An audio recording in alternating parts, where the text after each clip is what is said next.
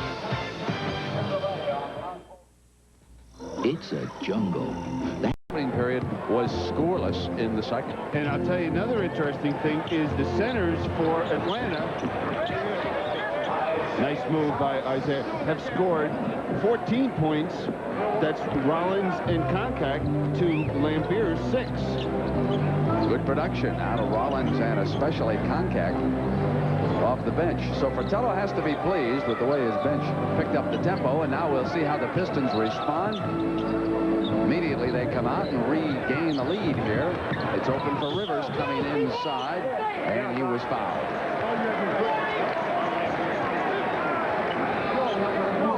That foul was on Laimbeer, his second.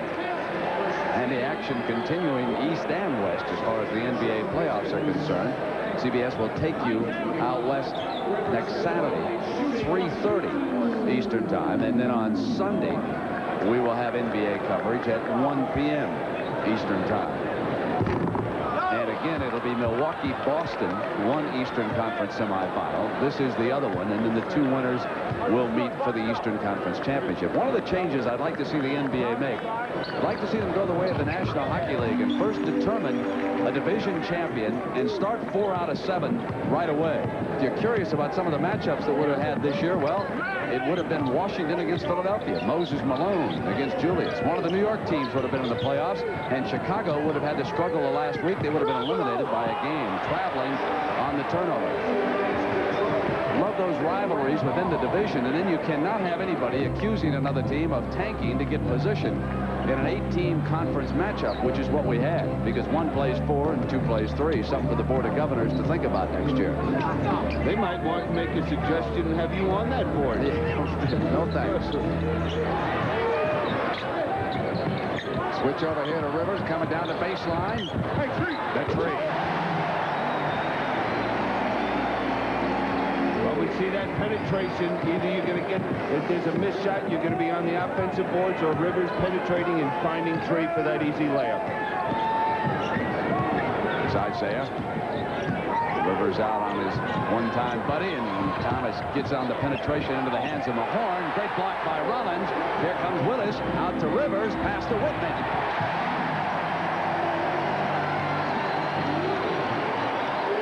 Now that's what Atlanta wants to do, and they're just exceptional when they're able to get to the open court. That was a great team ball in that sequence, wasn't it? Daly fouled. Well, we see as soon as Daly puts the ball on the floor, when he's isolated, they're sending Rivers at him to try and force him to give it up. That time there were 3 players. Willis even came over to double him.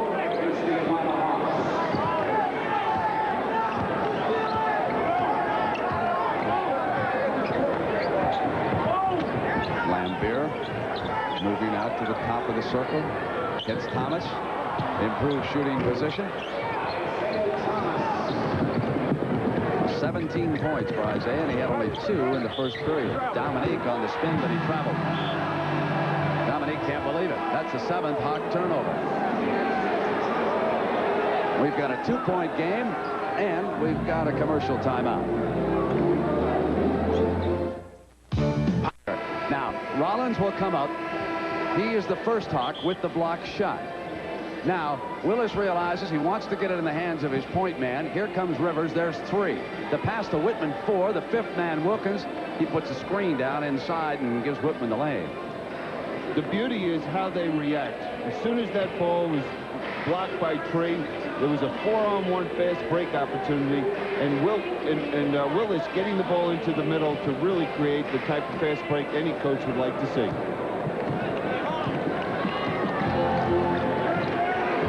Dumars brings it up for the Pistons.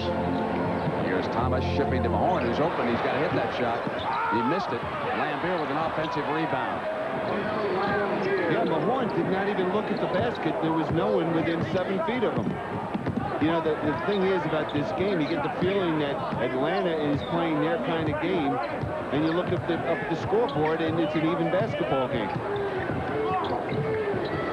Into the hands of Rollins. Rolls the hook on Laimbeer. Now that's 18 points so far in this game from the middle for the Atlanta Hawks.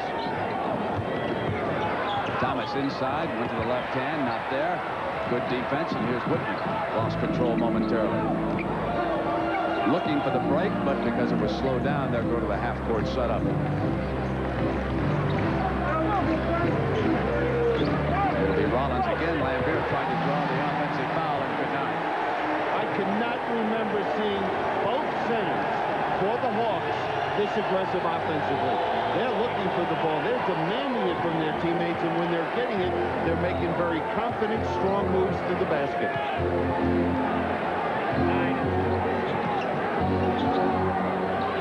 Hawks have done a much better job on Daly. Dumars drawing the foul.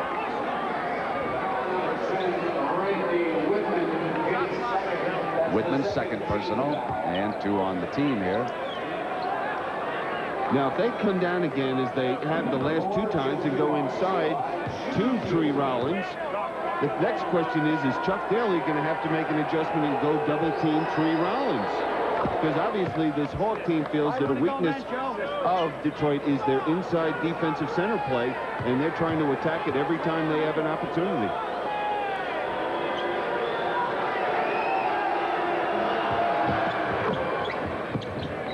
He might have to try somebody like Sally, too, to see if he can get a little more size inside, but that forward spot.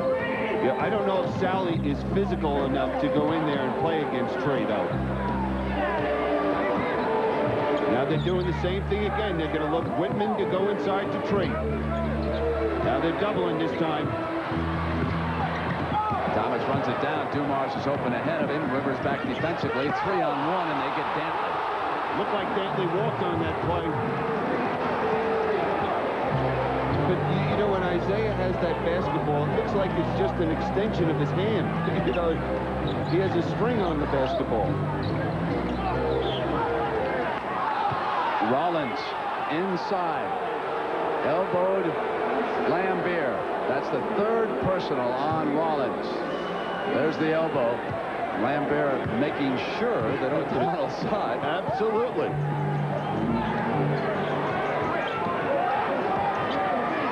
Trey is still shaking his head like I barely touched it. Now Rivers will come double as soon as he puts it on the floor. Rejected by Rivers. Here's Whitman. They didn't have much time left either. You can hear that shot clock going off right after the block. Great spinning move inside, but no hoop. And now Thomas comes back, but Rollins did not come back offensively, so it will not be layup time. Dantley from the left perimeter missing. Whitman. Dominique.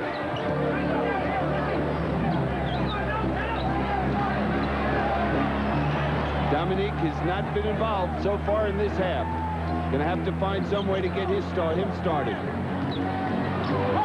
Whitman on a run goes to the left hand. That's a beautiful move using that left hand. It's interesting watching Isiah as well as Whitman how well they use their left hand. Do you think Bobby Knight taught him that? Dumars. Foul. I'd like to see that again because it looked like Rivers had that position to draw the charge. Now we'll take a look and see if Rivers has established that position. Let's take another look at it at a different angle. I think it was a charge. Fratello calls a timeout. 6:16 in the 3rd. We'll be right back. An excellent to move on in the playoffs. So George Karl, I think, deserves a lot of credit for keeping that team going in the right direction.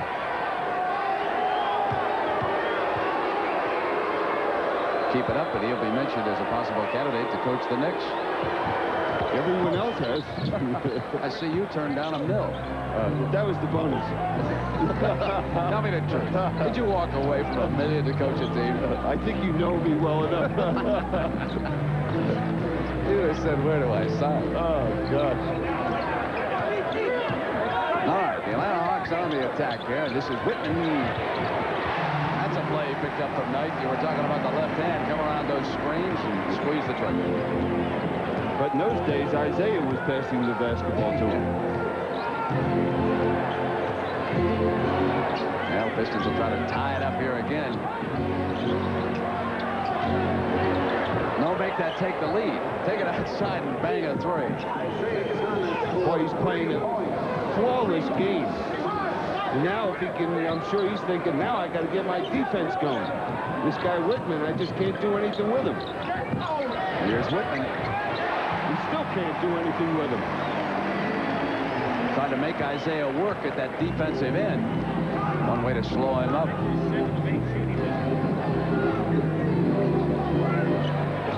Dantley on the drive.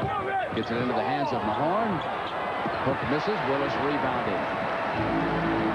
Hawks lead it by 1. Inside of 5 left in the 3rd period here in Atlanta. Wilkins is jumping. That's 13 points and his first field goal of the second half.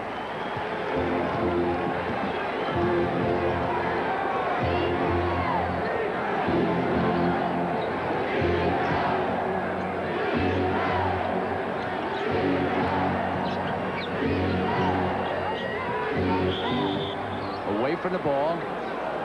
And it's illegal defense is the call. Illegal defense has been called against the Atlanta Hawks. Their first defense for a 1. We are live from Atlanta, Georgia. This is the first game between Chuck Daly's Detroit Pistons and Mike Fratello's Atlanta Hawks, 74-71. Atlanta with the lead and 4:24 to go, third period. Dumars count the basket and bring him to the line. Now, what Chuck Daly decided right there, after they took the ball side in, they were going to look to go at Randy Whitman defensively. He's hurting us at the offensive end of the court. Well, let's make him work a little defensively. And they just isolated, put 4 people on the baseline, and let Dumars just penetrate to the hoop. And Dumars ties the score.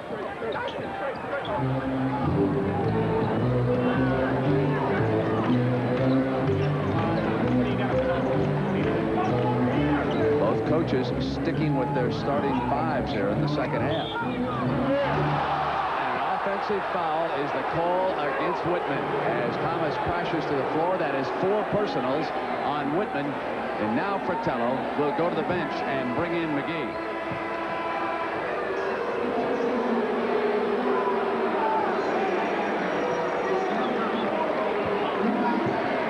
Now the question, can McGee come in and keep that offense rolling from that 2-guard position that Whitman was able to supply? Dantley gets free. Great block by Willis. Here come the Hawks. Dominique losing it as he comes down the baseline. But it was hit last by a Piston.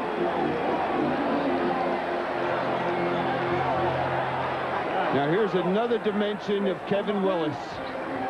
Blocking that shot, and you notice the 2 block shots we've seen in this period, they've been able to keep them in play and get great running opportunities out of them. 25, 2 shots. Dumars holding Rivers, and that'll cost the Pistons a couple of free throws. Rivers will step up to that free throw line here for Atlanta and shoot twice. Now Doc is an 83% foul shooter during the regular season. So far in the playoffs, he's shooting under 50% from the foul line. You know, this young man developed ulcers during the course of this season, and I'm sure they're acting up right now. He's 2 of 4 from the line in this game, and he gives the Hawks a 1-point lead here. Time remaining, third period. Thomas tries to hit Laimbeer off his hand. Here come the Hawks. McGee for the layup.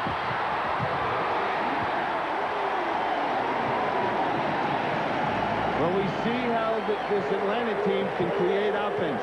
Block shots, turnovers, and they love to get out and run.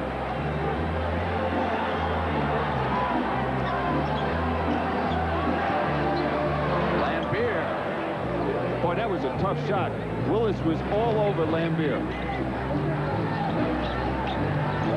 Thomas out on McGee, and they get it into Willis. Jumps up over Mahorn. Misses. Laimbeer rebounds into the hands of Dumars, and the Pistons can seize the lead here. Here's Mahorn backing in on Willis. They've got the lead. Now, one thing Detroit's got to watch, that they don't get in this up and down the court game as Atlanta would like to have, because if they do, they're playing in the hands of the Hawks. There's a foul on Dantley, pushing off on Dominique Wilkins. So we'll take a break here at the 2:37 mark. Third period, Atlanta. We'll be right back. Pete Maravich, Rick Barry, Bobby Wanzer, and Bob Hubriggs. Hubriggs played some time with Fort Wayne and the Detroit Pistons.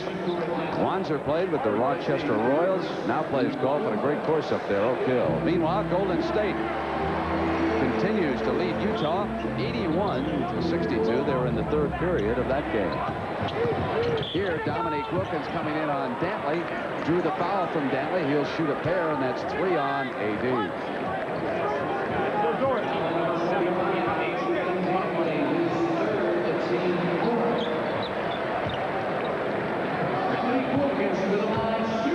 Wilkins, 13 points, 7 rebounds here this afternoon.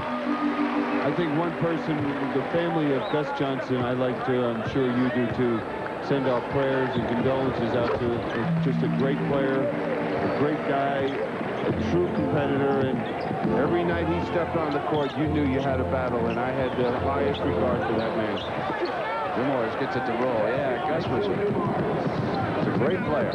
Strongest player I ever played against. You get that hand on your hip, Billy, seeing you couldn't move. Only if he let you. Down away from the ball. Foul is called. Laimbeer. And that's his third. Now we see them battling inside. Willis fighting for that inside position, and Laimbeer pushing off.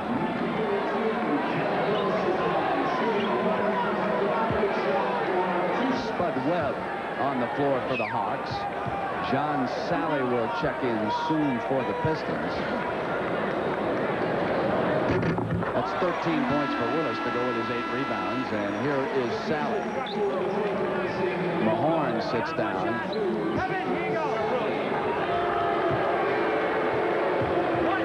Sally will sign up for a weight program after he takes on Willis in this series. Yeah, and I think he realizes it now after a year of experience in the NBA that he's got to build up some strength more than anything. And I'm sure that he'll be on some type of weight program, a Nautilus program. Now we see them isolating 1-4 against Spud Webb. 3-point here. How about a center who takes it outside and hits the 3? You notice what they're doing? It's a way of posting up Spud Webb. You put 4 people on the baseline. Dumars just takes him, backs him down, and if they double like they did that time, he finds the open man. Knocked away by Daly, and the foul is called. His fourth.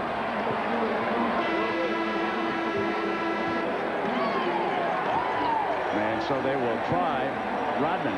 Dennis Rodman, number 10, checking in for the Pistons. He turned in some quality minutes here in the first half. Rookie out of Southeast Oklahoma State. Daly sits down because of the foul problem, and John Koncak on the floor. Well, they better set the lineups. We've had a lot of changes here. Willis, Koncak, and Wilkins will be up front for the Hawks. McGee and Webb in that backcourt. Sally, Laimbeer, and Rodman up front for the Pistons, and Dumars and Vinnie Johnson. Now, Koncak in that first half scored 11 points off the bench. Well, this lineup in the second period, Brent, really ignited this Atlanta team and got them into the flow of the game because they struggled except for the offensive boards in the first period. And Antoine Carr is waiting on the sidelines to come in for Dominique Wilkins. Meanwhile, Donald Sark conferring over there on the far side. Leave it the way it is. He's not positive. It's still 3 points. Well, I guess there was some concern about Laimbeer's field goal. Is that it? He said he was not positive about the 3. That was the last 3-point shot we had. But where we're sitting, that looked like a 3. It appeared that he had both feet behind the line. Tied at 83. Time ticking away here in the third period. Sally. Rodman couldn't get it to fall. The offensive rebound in. Here's Wilkins. Loses it on the high dribble. Willis is there. Wasn't pretty, but it was effective. Now Rodman has gotten to the offensive boards. That's his 5th offensive rebound so far in this game. Vinnie Johnson. Koncak hands it to Webb. Up tempo. Johnson rotating.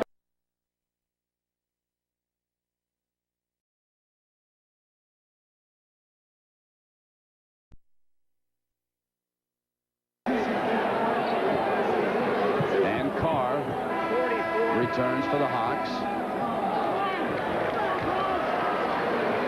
Now we'll see the three-point shot by Laimbeer. Yeah, he had both feet behind that line. Now it's a tough matchup for Spud Webb. He's either got to play Vinnie Johnson or Isiah Thomas, and I would expect them to look to post him up a little bit. Johnson trying to get into the rhythm. Ties the game at 85 inside of the 1-minute mark here in the third period. It's the kind of series this one is going to be all the way. I'd be shocked if this one didn't reach a 6th and perhaps even a 7th game. Deflected. Going back after it was Carr. Here's Webb. McGee's three-pointer short. Rodman goes after it aggressively and comes away with the rebound. And here's Isiah Thomas.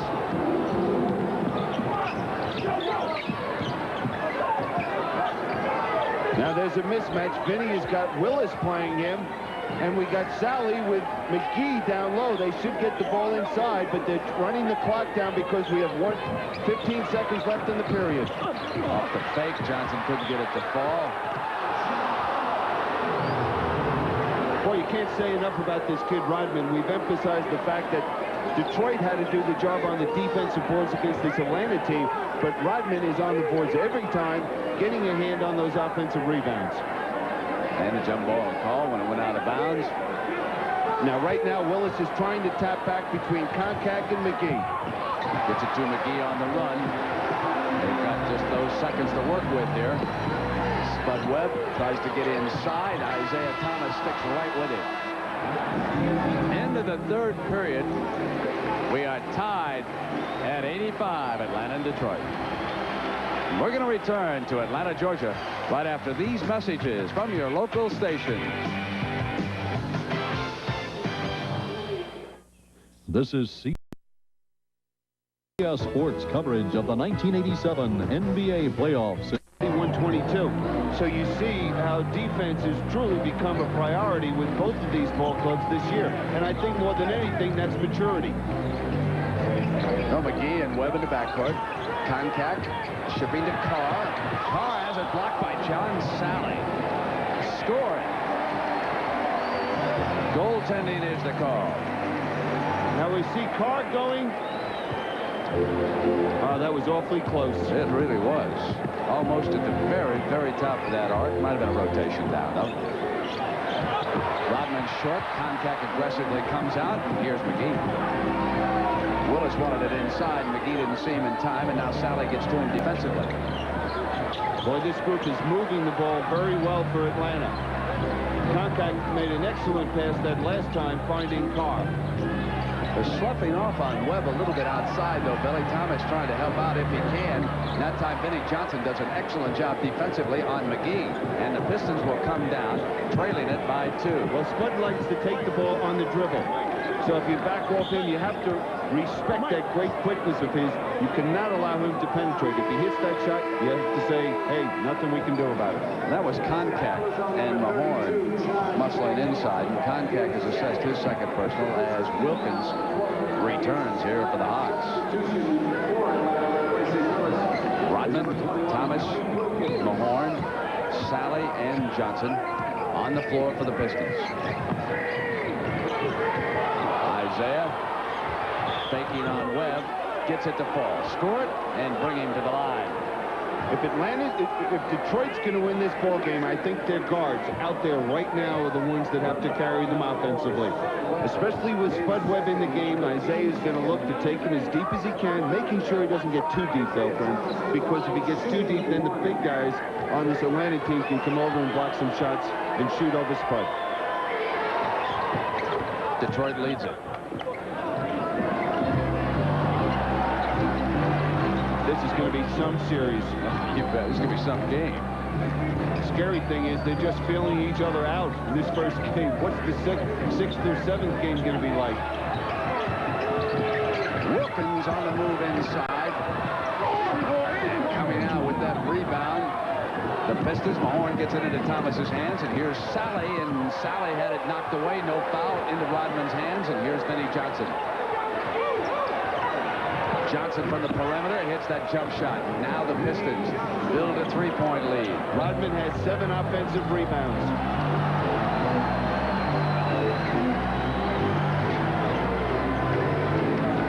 gets to the right position. Now they give it back to Carr, rolled off that pick and drew the foul.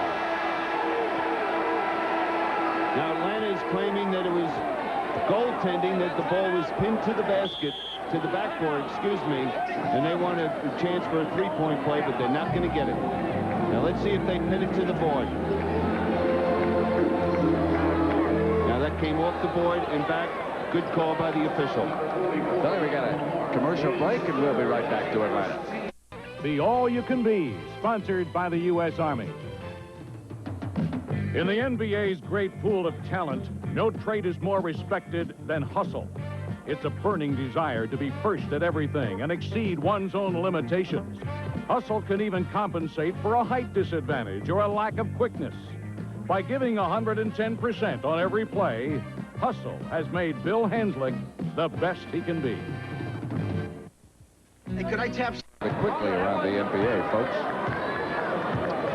At the free throw line, Antoine Carr here for the Hawks. Makes this, nope.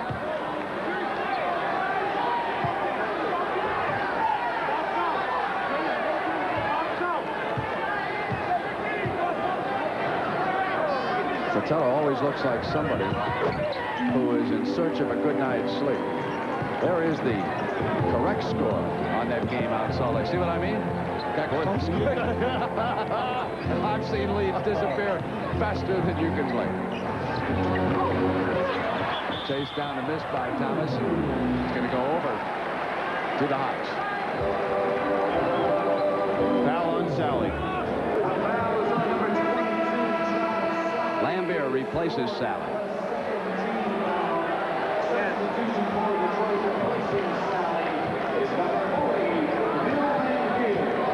Atlanta can tie this trip inside of 9:40. They'll look to isolate Dominique Wilkins. Carr on a spinner gives it up, and Wilkins goes for the three in the lead. Long rebound knocked away from Thomas. Hawks ball. Carr charging inside, an offensive foul is called against the Hawks. Thomas crashing to the floor, and that is foul number 3 against the big fella. Hasn't played as well in this game as he did the other night against Indiana. Well, one of the reasons is we're watching Detroit double team him when he gets that ball down low, which is a little different philosophy than Indiana had.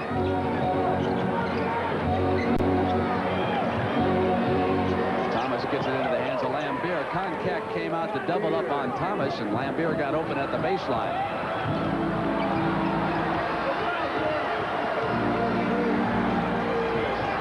They double Wilkins. Rivers gets it back to him. Knocked away by Thomas. Beautiful defense. Now it's knocked away from Isiah, so the Hawks get it back. Isiah got a little cute trying to throw a look-away pass.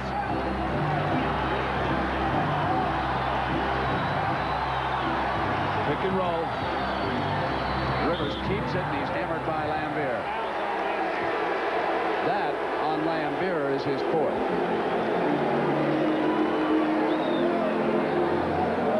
And 2 of the Hawks starters check back in. Kevin Willis and Randy Whitman return.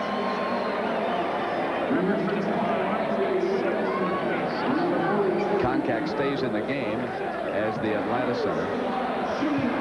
Checking the Rivers line here this afternoon. He has 12 assists to his credit. Well, this year he broke the club record, which was held by Eddie Johnson. He averaged over 10 assists a game this year for the Hawks.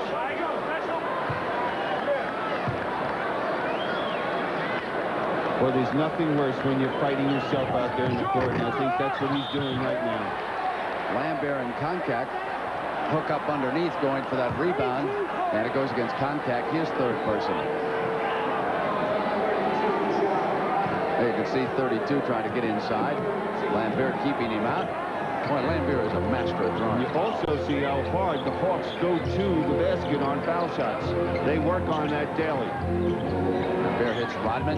Whitman with him. He comes back the other way, short with the shot. Offensive rebound. Vinnie Johnson. Now Rodman again scored. Goaltending on Koncak and the Hawks. Hey, this young man, Rodman. 8 offensive rebounds.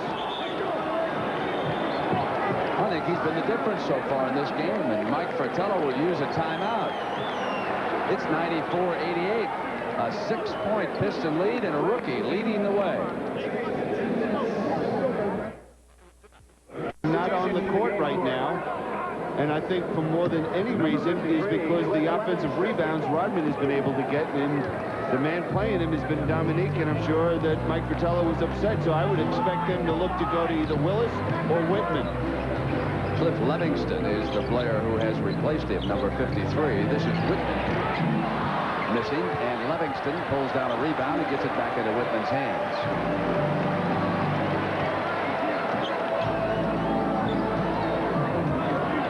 Here comes the pick and roll.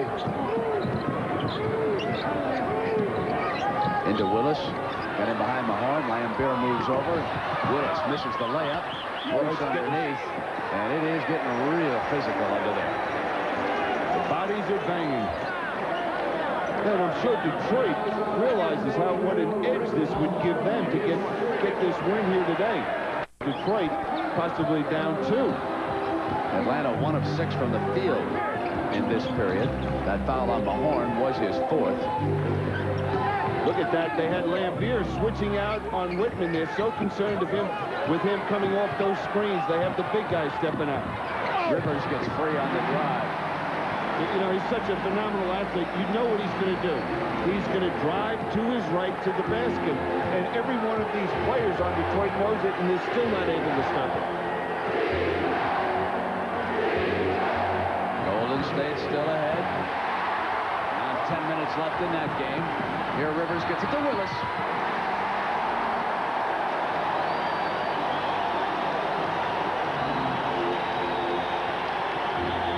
It's the 2-point lead at the 6:48. And the 22nd timeout.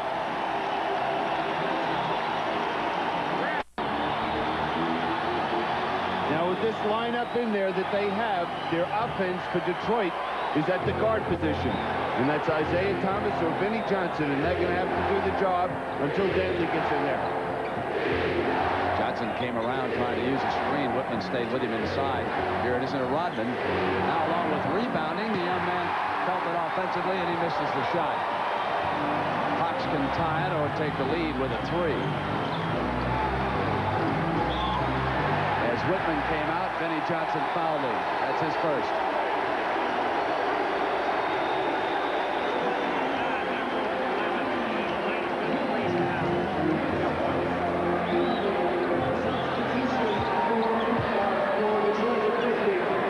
Whitman stepping up to that free throw line. Adrian Dantley returning for the Pistons. 4 starters plus Vinnie Johnson on the floor for Detroit right now. 4 starters plus John Koncak for the Atlanta Hawks, and now all 5 starters are out there as Dumars replaces Johnson. Whitman's free throws tie the score at the 6:20 mark.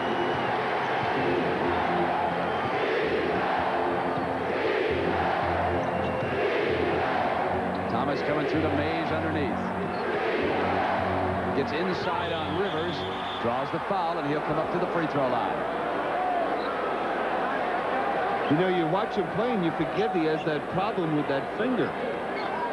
But he's just such a courageous young man, and he went into the land of giants that time, and he knew he was going to get knocked to the floor. Now we're about to find out about the acquisition of Adrian Dantley in crunch time for the Detroit Pistons. A year ago, they had Kelly Tripucka out there on the wing. They acquired Dantley from Utah, and these are the moments that they look to the scorer inside to help them. Thomas, the leader of this team. And at the line, he puts the Pistons back into a 2-point lead.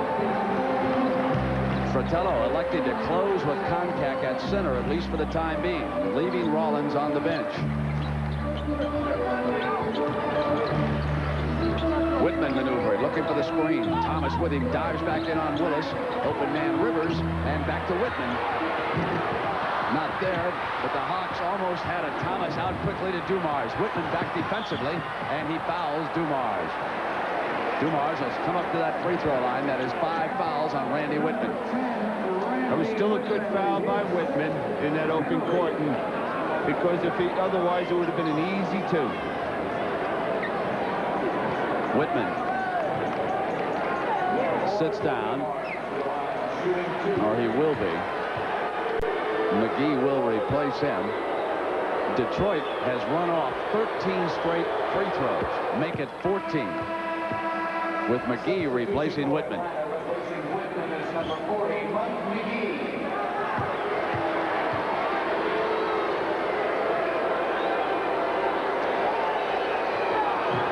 Normally we see Atlanta at this time of the game, they're going to look to go to Dominique, get him the basketball, make him make the decision to shoot it or to find somebody open when they double team. Rivers. Bill Laimbeer pulled up lane, twisted that right ankle. In some pain as he comes down to the offensive end. Pistons up by 2. He goes out to set the screen. Thomas moving the other way. And O'Donnell with the foul call inside.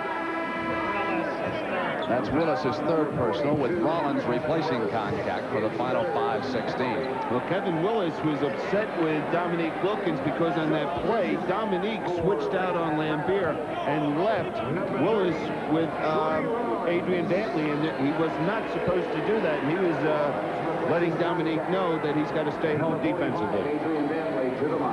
13 points for Dantley, but 11 of them in the opening period. Laimbeer is still moving around, trying to loosen up that ankle.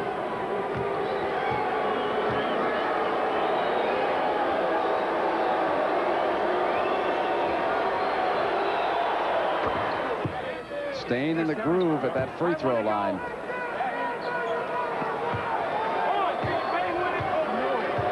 During this game, Atlanta's had a spurt here or there, either be created by a block shot or a turnover to get out and run, but overall they have not been able to get out and run as much as they'd like to, especially at home.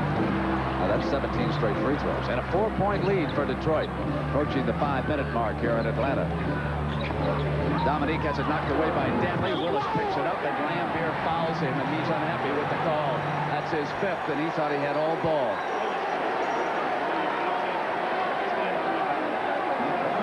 Now Atlanta's going to get very lucky here because Adrian Dantley, using those quick hands, is able to deflect it, and Willis was in the right place at the right time, and a good call by the official. A lot of body with Laimbeer. Sally replaces Laimbeer.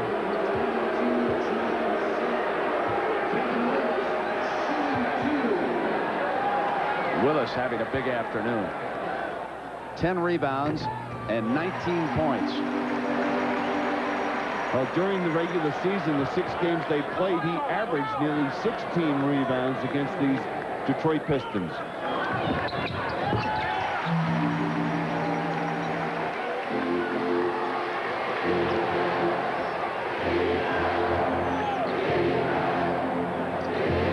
Dominique and Dantley clearing out on this side. Spins, draws the foul. Wilkins fouled him. That's his 2nd. A lot of time left. Just like I told you. Just like I told you, Billy. Never count Utah out. You have what are you looking at? How do you do this stuff? You amaze me. Harnack over here. Well, I'm sure it's a little noisy out there at the Soul Palace. Oh, yes. You know, again, when you play Adrian Dantley, not to harp on something, but if you allow him to spin, same thing as Dominique Wilkins. Both players just have that great body control that they can spin on you. You must force them in one direction and not allow them to spin. 4-point lead at the 4:50 mark.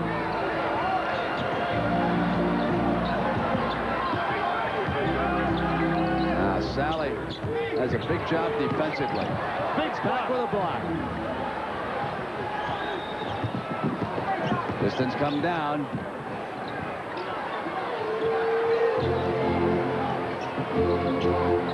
Dumars open on the left wing. Oh, yeah, look at the bench. They're getting excited about this in Detroit. They feel they're in good shape at this point. Got a chance to get the first of a 7. Rivers off the pump, misses the shot. Thomas rebounding. Big trip for the Pistons. Good patience, good decision by Isiah.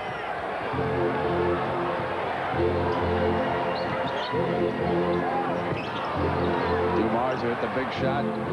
Wilkins with a hand, and from the corner, missing was Isiah Thomas into the hands of Rollins, and now it's Rivers to the attack. Willis with the jump. And Daly tied up with Wilkins underneath.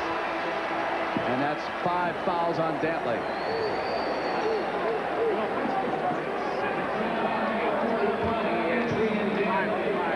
We get a report from the bench that Laimbeer problem was not so much the ankle. He's also having a little difficulty with his knee.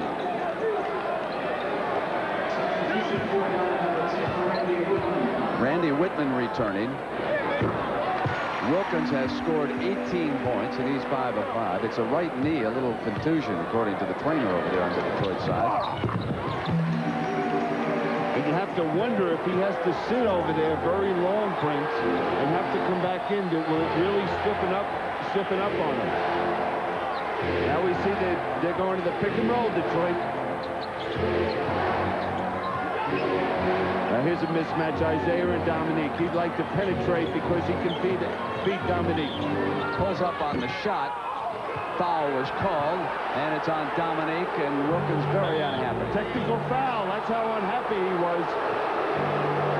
A critical moment for a technical foul. You get the feeling that Dominique's lost his cool a little bit out here. You know, a little upset, a little frustrated maybe the way this game is going, because he has not gotten the basketball as much as he normally does in that scoring area. That's really a bad moment to get assessed a technical foul. At the 3:23 mark, trailing by 4, you put Daly at the line. Detroit has hit 19 throws in a row. Make it 20. A big price to pay. Now we're seeing Chuck Daly go offense, defense, and bringing Rodman in to replace Daly with those 5 fouls. 2 rookies on the floor for the Pistons. Sally and Rodman, with Thomas, who was fouled by Wilkins, at the line. One thing Chuck Daly did this year, he showed great patience. There's 4 new faces on this ball club that he had to blend together of his top 8. Rodman, Sally, Daly. That's 22 free throws in a row here for the Detroit Pistons. They lead it by 7. That's their biggest lead of this game. Quickly to Rivers, who moves to 3, and Sally comes back and takes his 5th personal foul.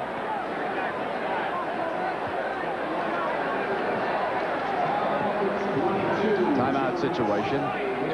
Meanwhile, 3 players on Detroit with 5 personal fouls.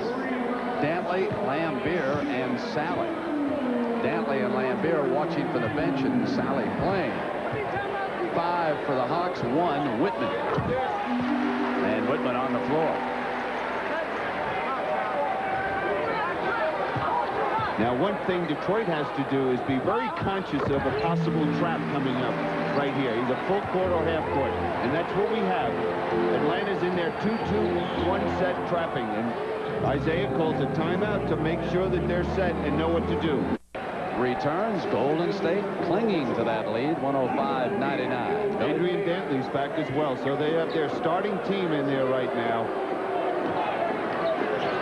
Atlanta 4 of 13, or 31% this period. Dumars brings it up on Whitman. Now we're seeing that trap.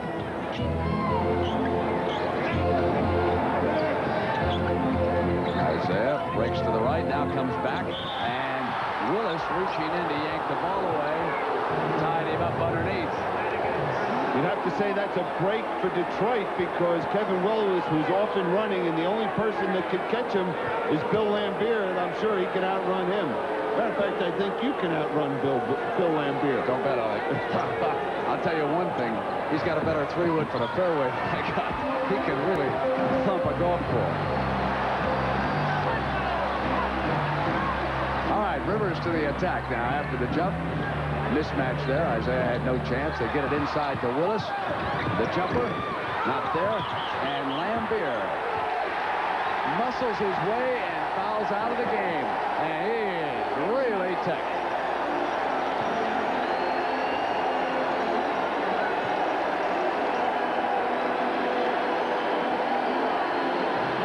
Now, there was a lot of contact on that play. And I'm not sure Tree was trying to get to the offensive boards, and Laimbeer, you'll see right there in your screen, he's going to be boxing him out. Can't see what he did with his right arm. He might have just pushed Tree Rollins out of bounds. But obviously, he's a little upset. Right here, we'll be able to see from this angle what he does with that right arm, pushing off. Yes, he did. Rollins hits the free throw. 4 points. 107-103, 2:30. Now it's down to a 3-point lead. It was 7. It was 107-100. The Hawks have scored the last 4 points. 2-2-1 trap. Rodman comes in and goes to the glass, and the rookie, not timid. You find some players who don't want that shot in that situation, folks, and Rodman went right to it. Especially a rookie, you would expect him to be looking to get the ball back to Isiah or to Dumars in the backcourt, but he took it strong. Now Wilkins goes in strong on Dantley. What a shot that is. Almost any other player, you would say he was out of control taking a shot like that. So it's Dantley and Thomas who are the two key offensive men on the floor. Mahorn, Rodman, and Dumars out there with him as the Pistons try to hold on. Wilkins dueling Dantley, wants to post him up and back him in. Thomas keeps it for the jump shot. He's short. Offensive rebound, blocked. And the shot clock had gone off. Jake O'Donnell signaling it was difficult for the players to hear because of the crowd noise. But the shot clock had gone off. The ball did not hit the rim. It was short. So from the side, it's going to go to the Atlanta Hawks, who are down by 3 here with 1:34 to go.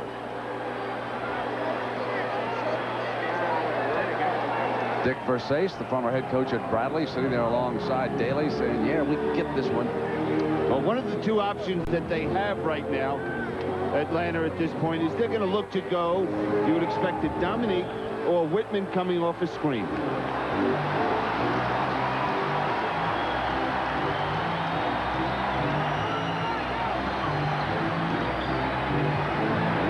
Inside, it's a 1-point game. Well, there's a big mismatch with Rodman having to play against Willis, giving up several inches and also a lot of strength. Rodman goes in, throws it up. Mahorn gets it back for the Pistons. What an enormous save. And we only have 5 seconds left on the 24-second clock. Jake O'Donnell, no basket. No basket. Timeout, Detroit. Timeout was called moments before Dumars made the jump shot. And when you come back, they'll have 4 seconds to get the shot off. Just took the shot before the timeout was called by the official. Now that is the time remaining in the game. But the important number right now, as far as the clocks are concerned, is the shot clock for Detroit. They have the ball out of bounds, and they have 4 seconds left on the 24-second shot clock. And what they'll do right here is you'll see Isiah. They're going to set a screen. Mahorn will end up screening down for Isiah to catch the ball up near the top of the circle.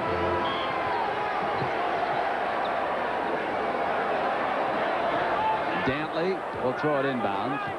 Rodman there, Mahorn, Dumars, and Thomas for the Pistons. Now there's the ball. Now he's got to go get that shot.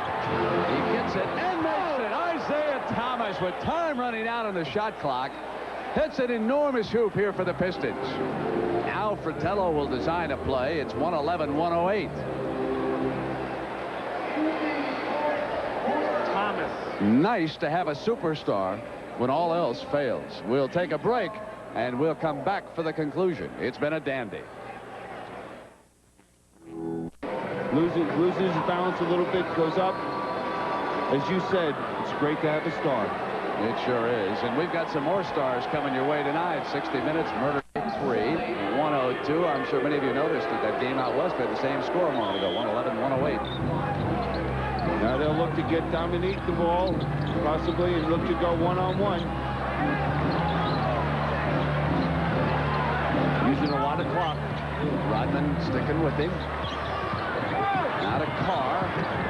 Carr gets the roll over Sally, and it's a one-point game. Isn't it something? Here's a player they couldn't get any time earlier in the year, and with a minute left in the game, you're going to him in crunch time. Thomas uses a Detroit timeout. You know, interesting, the last time these two teams met, same type of game, except Detroit was down. They got the ball to Isiah with about 7 seconds to go, 5 seconds, and he missed a 7-foot jump shot that could have won that ball game for Detroit.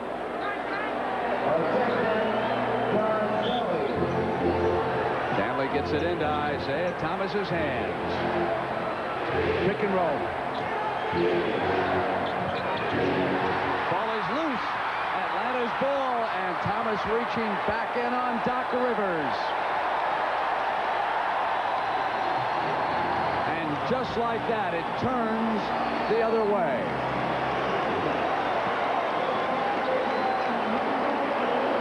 Well, now there's a little pressure on Doc Rivers on the foul line. We've been talking about how he's been struggling in the playoffs. Missed his last 2 free throws.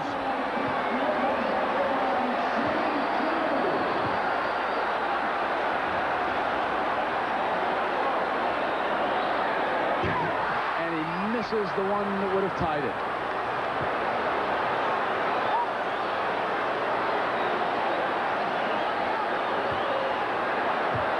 I'll tell you what, they better check these Hawks off the defensive boards because they'll be pounding it right now.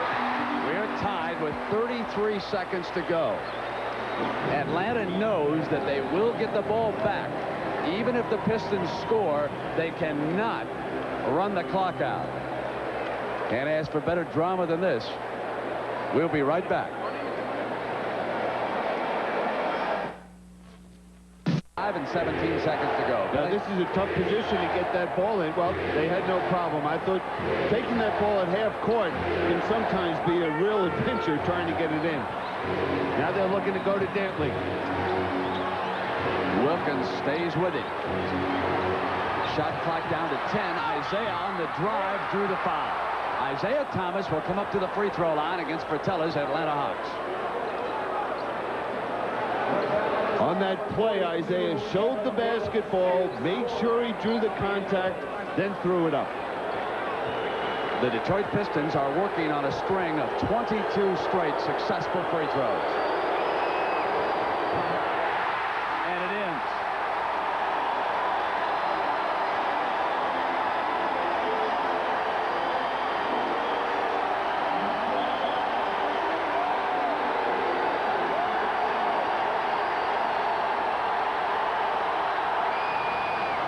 Detroit leads it by 1. Timeout called by Fratello's Hawks to set a play here with 16 seconds to go.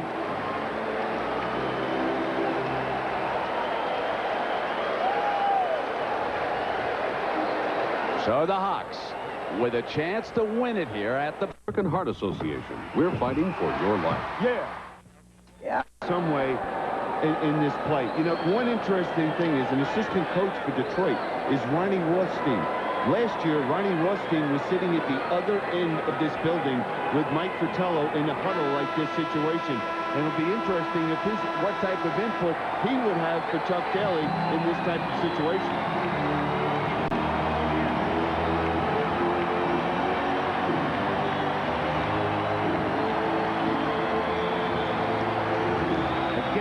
Can't emphasize enough how difficult at times it is to get the ball in at half court. Because it's not like college where you can throw the ball into the backcourt. You have to keep it in the front court. And these players will be out denying, trying to put the pressure on that basketball. They get the ball into Carr's hands, and he gets it back to Rivers. Willis is on the far side. They're going to rotate him through underneath the glass to help on a rebound, and here comes Wilkins. Wilkins with the shot up high, goes back for the rebound. Whitman off the side. Pistons have got it, and they're going to win number one. They're going to take the home court advantage away here in the first game. Great win by the Detroit Pistons in game one of the best of 7, 112, 111. They stopped the Atlanta Hawks' last gas. Dominique Wilkins shot up high on the glass, not there, and the Warriors advance. They'll take on the Los Angeles Lakers out west.